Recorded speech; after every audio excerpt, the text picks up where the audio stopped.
होता है या नेगेटिव होता है, ठीक है। तो यही यही सारे एस्पेक्ट्स में अपने को चैप्टर को समझना है। शुरू करते हैं पहले जेंडर, रिलीजन, कास्ट में जेंडर से शुरू करते हैं अपन, ठीक है। जेंडर एंड पॉलिटिक्स वाला एस्पेक्ट देखते हैं। अब जेंडर क्या है? देखो दो चीजें होती है, एक होता है सेक्स और दूसरा होता है जेंडर। सेक्स जो है ना, तो सेक्स क्या होता है? सेक्स होता है बायोलॉजिकल। सेक्स होता है बायोलॉजिकल। बायोलॉजिकल का मतलब क्या है कि सेक्स में जैसे अगर आप देखोगे ना कि जब एक व्यक्ति पैदा होता है तो वो कुछ कैरेक्टरिस्टिक्स के साथ पैदा होता है, ठीक है। मतलब जैसे कैसे पता चलता है कि लड़का हुआ है? वो लड़का कैसे पता होगा? तो कुछ देख के पता चलता है ना। वैसे ही जैसे लड़की जन्म लेती तो कुछ फिजिकल कैरेक्टरिस्टिक्स होते हैं जिस हिसाब से पता चलता है कि हाँ ये लड़का है, लड़की है। तो जब when a person is born with certain physical characteristics तो वो उससे उसका सेक्स डिफाइन होता है कि वो मेल है या फीमेल है, ठीक। बायोलॉजी की क्लास नहीं चल रही लाले, कुछ हो रहा है, बायोलॉजी क्लास चालू हुई सिविक्स। तो वो तो सेक्स होता है। Sex is something which is unchangeable, something which is brought by the birth ना, वो सेक्स होता है। But thanks to science sex भी बदल देते लोगों के आजकल तो। लेकिन मैं जो बता रहा हूँ कि सेक्स वो है जो एक बच्चा बाय बर्थ कैरेक्टरिस्टिक लेके आया है, लेकिन gender is something which is created by the society. अब जैसे मैं बोल रहा हूँ कि जेंडर की जब हम बात करते हैं तो मैं बोल रहा हूँ कि मेल जेंडर के कैरेक्टरिस्टिक्स बताओ, तो आप बताओगे कि फिजिकल कैरेक्टरिस्टिक्स ये, तो वो आप जेंडर के कैरेक्टरिस्टिक्स नहीं बता रहे, वो आप सेक्सुअल कैरेक्टरिस्टिक्स बता रहे हैं। मैं आपसे पूछ रहा हूँ जेंडर के कैरेक्टरिस्टिक्स बताओ, तो जेंडर के कैरेक्टरिस्टिक्स में आप बताओगे लड़के लड़के रोते नहीं है सर, लड़के लड़के तो मजबूत होते हैं, लड़कों को खिलौने में क्या पसंद आते हैं? शेर, चीता, भालू, बंदूक, चुपकली, ये पसंद आते हैं। डॉल थोड़ी ना पसंद आती है लड़कियों को, समझ में आ रहा है? सॉरी, लड़कों को डॉल थोड़ी ना पसंद आती है। तो ये क्या कर रहे हो आप? ये आप जेंडर वाले कैरेक्टरिस्टिक्स दे रहे हो लड़के के। अगर लड़की की कैरेक्टरिस्टिक्स बताऊं, लड़की जेंडर कैरेक्टरिस्टिक्स क्या है? तो लड़कियां तो सर धीरे धीरे बोलती हैं, लड़कियां तो कमजोर होती हैं, लड़कियां तो रोज होती हैं सर। लड़कियां जो उनको पिंक कलर की डॉल जो है ना वो पसंद आती है। तो ये आपने क्या कर दिया? ये एक लड़की बना दी है, लड़की का एक जेंडर कंस्ट्रक्शन कर दिया। तो अब एग्जांपल से हटके अगर मैं तुम्हें सेक्स और जेंडर में डिफरेंस बताऊं, तो sex is something which is biological in nature, but gender is the social expectations. जो हम समाज के आधार पर, लड़का है तो लड़का ऐसा होगा, लड़की है तो लड़की ऐसी होगी, वो जो पैरामीटर्स बनाते हैं ना, उन पैरामीटर्स को क्या कहा जाता है? उन पैरामीटर्स को जैसे अगर आप समझोगे तो उन पैरामीटर्स को हम जेंडर के बेसिस पे बनाते हैं, ठीक है। उन पैरामीटर्स को हम जेंडर के बेसिस पे बनाते हैं, समझे?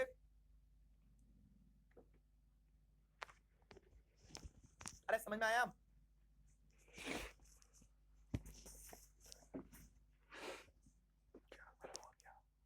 समझ में आया? एक बच्चा बोल रहा है सर लड़की के आप जेंडर की कैरेक्टरिस्टिक पूछोगे तो लड़की बहुत ओवर एक्टिंग करती है सर। परेशान है लड़का, आर्यन पाल।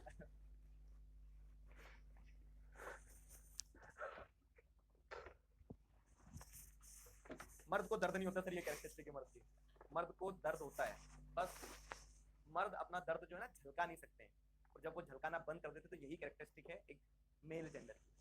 और ये इनहेरिट नहीं होती है, तो हम बना देते हैं ना मेरे दोस्त। मर्द है तो दर्द तो है, लेकिन वो दर्द झलका नहीं सकते, आप आंसू गिरा नहीं सकते हो, आप जाहिर नहीं कर सकते हो। और ऐसे धीरे धीरे मर्द के अंदर का बच्चा मर जाता है। जब हम छोटे थे तो रो देते थे भाई, छोटे में नहीं सोचता था आदमी। मम्मी बोलती बेटा लड़के वो रोते नहीं है, और जोर से रोते थे। लेकिन वो जब मम्मी बार बार बोलती है ना बेटा तू तो लड़का है तो तेरे को नहीं रोना चाहिए, तो वो धीरे धीरे उस बच्चे के अंदर वो लड़का बनने लगता है, लड़के के अंदर वो मर जाता है, समझे? चलो, तो ये सेक्स और gender are two different things जिनको हम इंटरचेंजेबली यूज करते हैं, लेकिन we can not use them interchangeably. Sex is something which is biological, gender is something which is based on the social expectations. और इसी सोशल एक्सपेक्टेशन के हिसाब से आप देखो तो जेंडर रोल्स डिफाइन हो गए। मेल के अलग रोल्स हैं, फीमेल के अलग रोल्स हैं। अब मेल और फीमेल के कैसे रोल्स डिफाइन हो गए? तो sexual division of labour is being observed in the society. देखो पूरा एक फ्लो में पढ़ना, आप देखोगे तो जेंडर को जब आपने डिफाइन करा कि मेल के ये कैरेक्टरिस्टिक्स है, फीमेल के कैरेक्टरिस्टिक्स है, तो इसी जेंडर कंस्ट्रक्शन के हिसाब से क्या होता है? इसी जेंडर कंस्ट्रक्शन के हिसाब से there is sexual division of labour in the society. समाज में सेक्सुअल डिवीजन ऑफ लेबर आपको देखने को मिलेगा। अब ये जो सेक्सुअल डिवीजन ऑफ लेबर है ये क्या है? तो सेक्सुअल डिवीजन ऑफ लेबर जो ये है कि अगर घर के बाहर के काम है, जैसे तो पेड वर्क है, कोई फैमिली के लिए कमा के लाना है, सब्जी लेके आना है, ये सारा काम करना है, तो घर के बाहर के सारे काम कौन करेंगे? पुरुष करेंगे, ठीक है। घर के बाहर के सारे काम पुरुष करेंगे, और घर के अंदर के जो काम है वो कौन करेंगी? महिलाएं करेंगी। जैसे बच्चों का ध्यान रखना है और बच्चों का टिफिन बनाना, उनको स्कूल के लिए रेडी करना है, तो ये सारी रिस्पॉन्सिबिलिटीज फीमेल की रहेगी। तो ऐसे आप क्या देख रहे हो? मेन और वुमेन जो है, तो मेन और वुमेन के बीच में क्या है?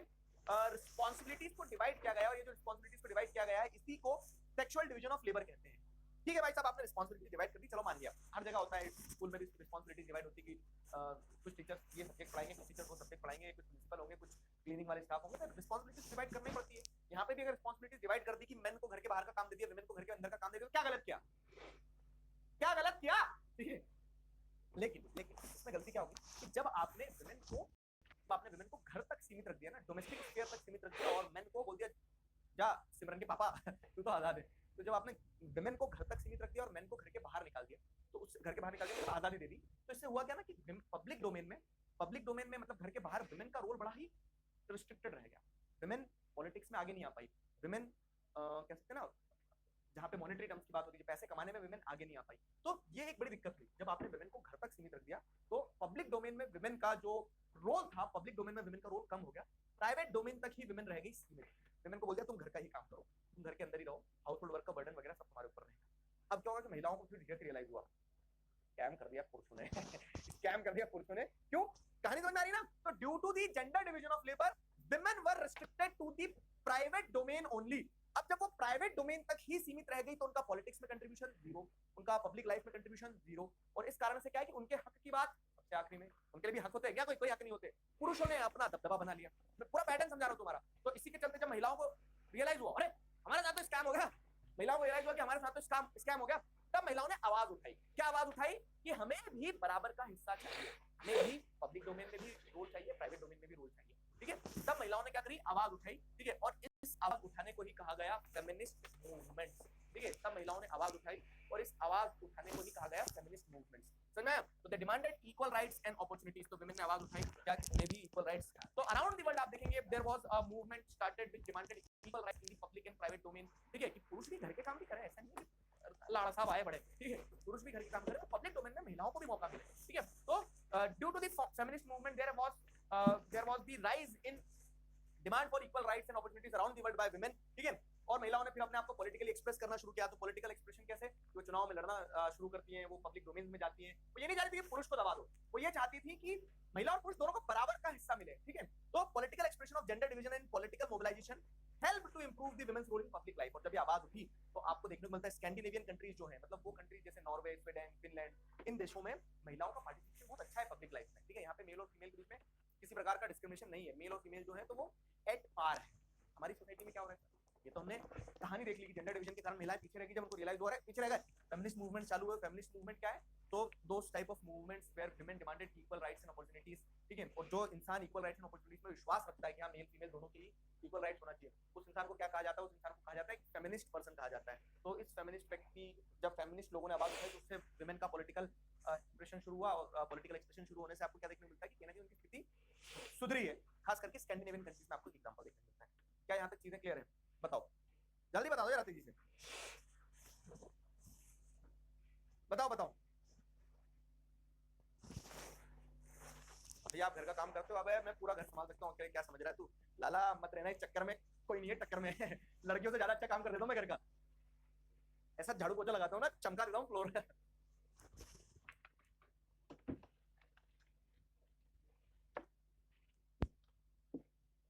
बताओ। स्टीरियोटाइप मतलब क्या होता है ना कि अवधारणाएं बना लेना। अवधारणाएं, आप बोलोगे अवधारणाएं क्या होता है? जैसे एक मोहल्ले का बच्चा जो है गंदा घूमता है, मतलब कपड़े वपड़े साफ नहीं करता, गंदा है, जैसे नाता वाता नहीं, बाल खराब हो रहे हैं, घूमता है। तो एक बच्चा अगर आपने वैसा देखा, दूसरा बच्चा भी वैसे ही देख लिया, तो आप बोलोगे इस मोहल्ले के सारे बच्चे गंदे हैं। तो वो स्टीरियोटाइप बनाना होता है कि जब आप कुछ सैंपल्स के बेसिस पे एक परसेप्शन बनाने की सभी ऐसे होंगे। ठीक है, क्लियर हुआ? क्लियर हुआ? समझ में आया कि नहीं?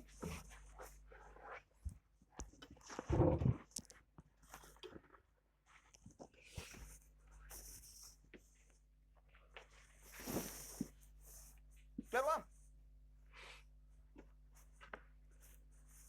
मतलब एक बड़ी वैसी सी चीज है क्या कि हम प्रोग्रेसिव बात करते हैं किस चीज की, कि हमें लड़कियों को इंडिपेंडेंट बनाना है, ये सारी चीजें, तो वो बहुत अच्छी बात है। समाज क्या हो रहा है? आगे बढ़ रहा है किस टर्म्स में? इक्वालिटी के टर्म्स में, कि हमें लड़कियों को इंडिपेंडेंट बनाना है, उन्हें पढ़ाना है। लेकिन प्रोग्रेसिवली और इक्वालिटी, यार मैं क्या पढ़ा था, हाँ अब ध्यान आया कि जैसे हम ऐसी बात करते हैं ना कि हमें लड़कियों को भी सशक्त बनाना है, उन्हें पढ़ाना है, उन्हें काम पे जाने देना है, तो हम यहाँ पे प्रोग्रेसिव समाज की बात कर रहे हैं और हम वी आर लुकिंग फॉरवर्ड कि इक्वालिटी ऐसे आएगी जब हम लड़कियों को बनाएंगे। लेकिन एट द सेम टाइम हमें ये भी देखना होगा कि हमें लड़कों को भी सेंसिटाइज करना है इस चीज को लेकर कि लड़की आगे बढ़ रही है वहां तक ठीक है, लेकिन लड़के जो है तो वो अपने साथ की लड़कियों को भी बराबर कंसीडर करें। कैसे बराबर कंसीडर करें? घर के बाहर तो आप लड़की को मौका दे रहे हो, लेकिन घर के अंदर भी जो लड़के हैं उनको भी ट्रेन करने की जरूरत है। कुछ काम सिर्फ महिलाओं के नहीं होते हैं। जैसे क्या होता है ना, डबल बर्डन आता है विमेन के ऊपर। तो महिलाएं पढ़ लिख ली, काम करनी आगे नहीं, समाज में तो आगे बढ़ा है, लेकिन बुरा के अगर खाना सिर्फ लड़कियां ही बनाएंगी तो वो क्या है ना कि आप प्रोग्रेसिव तो सोच रहे हो लेकिन इक्वालिटी के टर्म्स में नहीं सोच रहे हो। तो लड़कियों के साथ साथ हमें लड़कों को भी सशक्त बनाना है कि वो लड़के जो है वो इक्वालिटी के बारे में सोचे। ऐसा चलो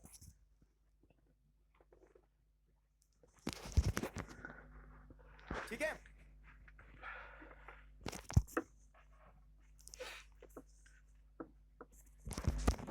जो लड़के रोते हैं उनको क्या बोलेंगे? लड़के बोलेंगे, क्या बोलेंगे? तो बात करता है यार, चलिए अभी समझा रहा हूँ, वही पढ़ा रहा हूँ मैं तुम्हें कि इट्स ओके कि अगर आप लड़के हो तो भी रो सकते हो, ऐसा नहीं है। पत्थर नहीं बनना है दोस्त। तो disadvantage, discrimination and operation face by women.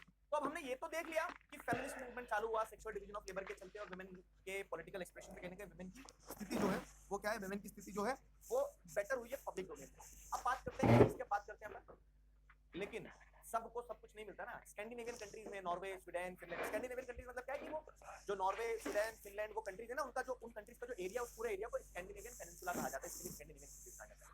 तो वहां की वाह वाह, वहां तो बहुत अच्छी कहानी है। लेकिन इंडिया जो है ना, India is still a male dominated patriarchal society. लेकिन अगर हम हमारे देश भारत की बात करें तो हमारा देश आज भी मेल डोमिनेटेड पेट्रियार्कल सोसाइटी है। यहाँ पे पुरुष प्रधान समाज की व्यवस्था आपको देखने मिल रही है कि हेड ऑफ द फैमिली हमेशा क्या होता है, head of the family father होते हैं, मेल ही होता है। अगर पापा चले गए तो जो लड़का है वो हेड ऑफ द फैमिली बन जाता है एक तरह से, ठीक है। तो आज भी हम जैसे देख रहे हैं, इंडिया स्टिल अ सोसाइटी। तो उसके चलते क्या है, इंडिया में आप देखोगे तो women multiple type of disadvantages, discrimination and operation face करती है। अब मेरी बात समझना, ये क्वेश्चन मन क्या आता है, ये चांद, सितारे, फूल और शबनम, ठीक है, सब इस पे लगा दिए। तो यहाँ पे क्वेश्चन बनता है कि what are the different different aspects जहाँ पे विमेन डिस्क्रिमिनेशन फेस करती है। सबसे पहला एस्पेक्ट तो क्या है, एजुकेशन की अगर बात करें तो विमेन का लिटरेसी रेट मात्र 54% है, and it is much lower than the men. Men का लिटरेसी रेट 76%, ठीक है। Women are being discriminated with compared to the men, ठीक है। And many girls drop out as parents invest more in boys education, ठीक है। तो बहुत सारी लड़कियां जो हैं वो क्या करती हैं, क्या बोल सकते हैं ना कि ड्रॉप आउट करती है, पढ़ नहीं पाती, अपनी पढ़ाई पूरी कंप्लीट नहीं करती है, उनकी शादी करवा दी जाती है कुछ कुछ। क्यों?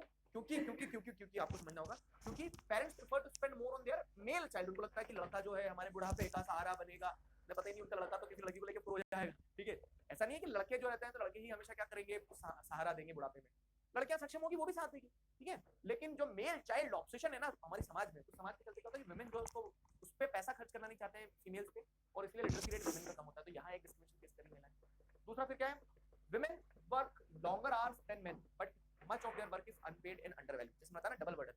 मम्मी है आपकी, मम्मी काम पे जाती तो आप देखना कि सुबह मम्मी घर का भी काम पूरा निपटाएगी, फिर काम पे जाएंगे, फिर काम पे से आके घर का काम भी संभालेंगे। लेकिन पापा अगर काम पे आ रहे तो पापा सिर्फ काम करके आना है, घर का लोड नहीं, पापा को बाहर की लोड है, ऐसा, ठीक है। तो क्या होता है कि विमेन जो है तो विमेन काम भी कर रही है, पुरुष से ज्यादा काम कर रही है, लेकिन उसके बावजूद they are unpaid and undervalued. कभी देखा तुमने ऐसा कि मम्मी जो तुम सबके लिए काम करती है उसका अगर तुम कैलकुलेशन लगाने बैठोगे तो आज तक कितने लाखों रुपए का काम उन्होंने तुम्हारे लिए फ्री में कर दिया होगा। वही काम तुम किसी मेड से करवाओ, ठीक है। साफ सफाई का काम जो है वो किसी मेड से करवाओ, ठीक। खाना बनाने का काम जो किसी मेड से करवाओ तो पैसे लेगी ना, वैसा रहता है। किसी हेल्पर से करवाओ वो पैसे लेगा। तो विमेन यहाँ पे डिस्क्रिमिनेशन और डिसएडवांटेज फेस करती है कि they are being paid less और अंडर वैल्यूड रहता है उनका वर्क। तीसरी चीज जहाँ विमेन डिस्क्रिमिनेशन फेस करती है, equal remuneration act. Equal remuneration act क्या होता है कि सबको समान रूप से पैसा मिलना चाहिए, इक्वल रेम्यूनरेशन मिलना चाहिए। तो इस इक्वल रेम्यूनरेशन एक्ट के चलते क्या है कि women are still paid less than men for the same work, ठीक है। महिलाएं जो काम कर रही होती है उस सेम काम के लिए महिलाओं को क्या दिया जाता है, कम पैसा दिया जाता है when compared with the men, ठीक है। तो जो काम महिलाएं करती है उन काम के अलावा मतलब जो काम महिलाएं कर रही है वही काम अगर पुरुष भी करते हैं। जैसे इसका बहुत अच्छा एग्जांपल देता हूं, अब तो हमारी इंडियन क्रिकेट टीम में इक्वालिटी ले आए, तो पहले क्या था, इंडियन क्रिकेट टीम में मेल भी, इंडियन क्रिकेट टीम में मेल है और इंडियन क्रिकेट टीम में फीमेल भी है। तो इंडियन क्रिकेट टीम के मेल की सैलरी ज्यादा थी, मेल इंडियन क्रिकेटर्स, और फीमेल की सैलरी कम थी। अभी 1-2 साल पहले हमने इक्वालिटी लाए हैं, ठीक है। नहीं तो आप ये बताओ, ये भी इंडिया की टीम के लिए क्रिकेट खेल रहे हैं और ये भी इंडिया की टीम के लिए ही क्रिकेट खेल रही है। इन्होंने भी वर्ल्ड कप लाया तो लड़कियों ने भी लिया, हमारी लड़कियां लड़कों से कम है क्या, ठीक है। लेकिन ये एक डिस्पैरिटी थी, एक समस्या थी, एक विडंबना थी कि महिलाओं को सेम काम करने के बावजूद भी उनको पैसा कम मिलता था, डिस्पाइट द फैक्ट कि एक लॉ है कि आपको सबको पैसे बराबर देना है। अगर एक काम के लिए किसी को इतना पैसे दे रहे हो तो किसी को आप जेंडर, कास्ट, रिलीजन की बेसिस पे कम पैसा नहीं दोगे। लेकिन क्या होता है, लेकिन आपको देखने को मिलता है कि women were being paid less then the main. ये और ये बड़े बड़े, तुम क्या बोलते हो, सिनेमा को क्या बोलते हो, बॉलीवुड बॉलीवुड जो है सिनेमा की इंडस्ट्री, जिसको अपन बहुत प्रोग्रेसिव मानते हैं कि खुले विचार वाली इंडस्ट्री है ये इंडस्ट्री भी जैसे देखा है ना, तो यहाँ पे रूट्स में सारी इंडस्ट्री में पेट्रियार्की बची हुई है। मेल एक्टर्स जो रहते हैं उनको हमेशा पैसे ज्यादा मिलते हैं फीमेल एक्टर्स। क्यों? फीमेल एक्टर्स का रोल नहीं होता है, जैसे रोल नहीं होता है, रोल होता है, फीमेल एक्टर्स का भी इंपॉर्टेंट रोल होता है। लेकिन लेकिन लेकिन क्या, वही सिस्टम है, समझ में आया? तो ये यहाँ विमेन डिस्क्रिमिनेशन फेस करती है। चौथा पॉइंट ऑफ डिस्क्रिमिनेशन क्या है कि हमारी कंट्री में आप देखते हो there are problems like sex selective abortion, ठीक है? उसका एग्जांपल देखो यहाँ पे, कहीं कहीं पे क्या होता है, फीमेल मेल फीमेल रेशियो अगर देखोगे ना, जिसको हम सेक्स रेशियो कहते हैं, तो सेक्स रेशियो बहुत कम है। अगर इसको 1000 के कंपैरिजन में देखोगे तो कुछ कुछ स्टेट्स में ये क्या है, बिलो 875 भी है, मतलब 1000 मेन के कंपैरिजन में मात्र 875 विमेन है। अब इसी को तुम कर दो, अगर 1 करोड़ लोग हैं तो मात्र 87,50,000 विमेन है। तो ये जो बहुत सारा 10-12 लाख लोग लड़कियों रह गए, उनसे शादी नहीं हो पाई, तभी तुम्हें बाबा लोग जो है तो मेल बाबा लोग ज्यादा दिखते हैं, समझ में आया? मेल बाबा लोग ज्यादा दिखते हैं। तो there are problems like sex selective abortion, ठीक है? There are problems like sex selective abortion, low child sex ratio, ठीक है? लो चाइल्ड सेक्स रेशियो मतलब कि parents prefer to have more male child. तो इसके 2 पॉइंट बना सकते हो यहाँ पे आप चाहो तो, इनफैक्ट ये 2 पॉइंट समझ जाएंगे। साथ ही साथ क्या है, विमेन और भी जगह डिसएडवांटेज और डिस्क्रिमिनेशन फेस करती है, अपने घर में डिसएडवांटेज डिस्क्रिमिनेशन फेस करती है। कैसे घर में डिसएडवांटेज और डिस्क्रिमिनेशन फेस करती है? तो महिलाएं जो है तो वो डोमेस्टिक वायलेंस, हरासमेंट और ये सारी चीजें महिलाएं फेस करती है, ठीक है? उनका ऑपरेशन होता है, एक तरह से क्या है, डराया धमकाया जाता है, ऑपरेशन मतलब ये, ठीक है? उनको डराया धमकाया जाता है। तो ये कुछ पैरामीटर्स हैं यहाँ पे विमेन डिस्क्रिमिनेशन डिसएडवांटेज फेस करती है। क्या आपको ये समझ में आया? बताओ, क्लियर हुआ? जल्दी बताओ। राजस्थान में भी जैसे अगर आप देखोगे तो सेक्स रेशियो 876 से 900 के बीच में है। बेचारा जेठालाल गर्दन हिला रहा है, तो जेठालाल इसलिए गर्दन हिला रहा है, ये कम सेक्स रेशियो के चलते, ये जो मेल फीमेल का सेक्स रेशियो कम है, ठीक है, इसी के चलते हमारा जो पोपटलाल है, उसकी पोपटलाल की शादी नहीं हो पाई है ना? हाँ बोलो, हाँ हाँ, देखा, हाँ बोल रहे हो, समझ गए? घर में भी होता है, हाँ। सेक्स रेशियो पर क्वेश्चन आता है, ऐसे कोई नंबर नहीं पूछेंगे आपसे, लेकिन आपको ये पता होना चाहिए कि हाँ, एक प्रॉब्लम ये है कि सेक्स सेलेक्टिव अबॉर्शन के कारण कंट्री का सेक्स रेशियो पूरा बिगड़ा पड़ा है। और कहीं कहीं आप देखोगे ना, कुछ कंट्रीज में पॉजिटिव है, फीमेल सेक्स रेशियो जो पॉजिटिव है कंपेयर टू द मेल, ठीक है, कि महिलाएं ज्यादा हैं, पुरुष कम है। आ जाओ, अब अपन आते हैं किस पे, विमेन्स पॉलिटिकल रिप्रेजेंटेशन। देखो हमारा कांसेप्ट लाइफ को लेकर और चैप्टर को लेकर बड़ा सिंपल है, समस्या पे नहीं मेरे दोस्त, समाधान पे फोकस करना है ना? समस्या तो देखिए आपने, तरह तरह की समस्या है, समाधान क्या है ये बताओ आपको। तो solution is here, solution is here. तो सोल्यूशन में क्या है कि विमेन्स पॉलिटिकल रिप्रेजेंटेशन पे फोकस करते हैं। विमेन का political representation is the only solution, कि अगर महिलाओं को क्या करा जाएगा, जब पॉलिटिकली रिप्रेजेंट किया जाएगा, जब उनका पॉलिटिकल रिप्रेजेंटेशन होगा, तो उससे चीजें क्या हो जाएगी, बेटर हो जाएगी, उससे चीजें जो हो जाएगी रिजॉल्व हो जाएगी। आ जाओ, विमेन्स पॉलिटिकल रिप्रेजेंटेशन पे फोकस करते हैं। तो जब महिलाएं की स्थिति खराब है तो सुधारेगा कौन? महिलाएं खुद सुधारेगी कैसे? जब महिलाओं के पास पावर आएगी। तो एक एग्जांपल के तौर पे जब आप विमेन लीडर्स को बनाओगे, तो विमेन लीडर्स विमेन इश्यूज को तो पहले रखेगी ना अपने सामने। तो वैसे अगर आप विमेन्स पॉलिटिकल रिप्रेजेंटेशन की बात करोगे तो इट इज वेरी लो, जैसे 14.36% ही विमेन है लोकसभा में, और 5% से भी कम ही स्टेट लेजिस्लेटिव असेंबलीज में विमेन इलेक्टेड रिप्रेजेंटेटिव। तो अब आप इस प्रॉब्लम को कैसे सॉल्व करोगे? तो अगर आप देखोगे तो हमने 1992 में, ध्यान करो, सिविक्स का चैप्टर फेडरलिज्म वाला पढ़ा था। 1992 में हमने हमारे कॉन्स्टिट्यूशन में चेंज लाके विमेन की पॉलिटिकल प्रॉब्लम्स को रिजॉल्व करने के लिए लो लेवल, ध्यान है, रूरल लोकल गवर्नमेंट 1/3 सीट जो है वो विमेन के लिए रिजर्व कर दी।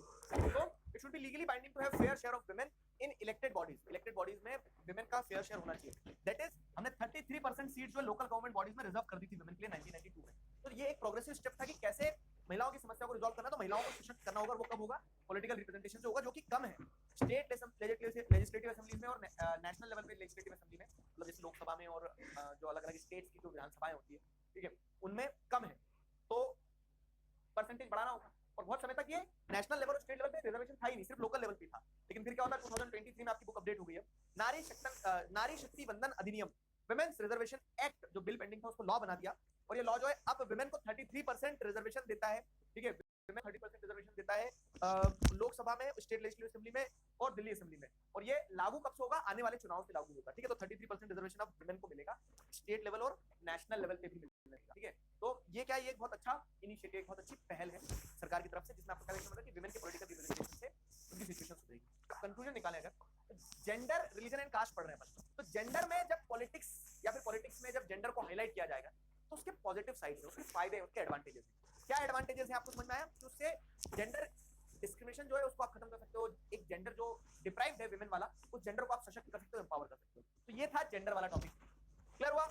बताओ, इस सवाल का जवाब दो। आपको आदि वगैरह सब बैठे हैं, सब पढ़ रहे हैं, क्लास पढ़ रहे हैं, चैप्टर पसंद आ रहा है उनको, तो कुछ पढ़ने को इच्छा होगी तुम भी पढ़ो। तो स्टेटमेंट दिया गया कि women are now actively contributing to various professions including the roles of doctors, engineers, lawyers, managers and university teachers. ठीक है, स्टेटमेंट 2 दिया गया है, political expression of gender division and political mobilization help to improve women's role in public life. बताओ option पढ़ के answer लगाइयो या जल्दीबाजी ना करियो। क्लियर हुआ?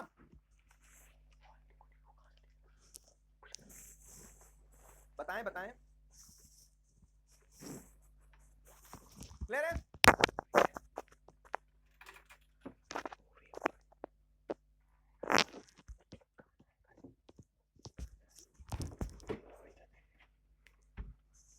जल्दी बताओ।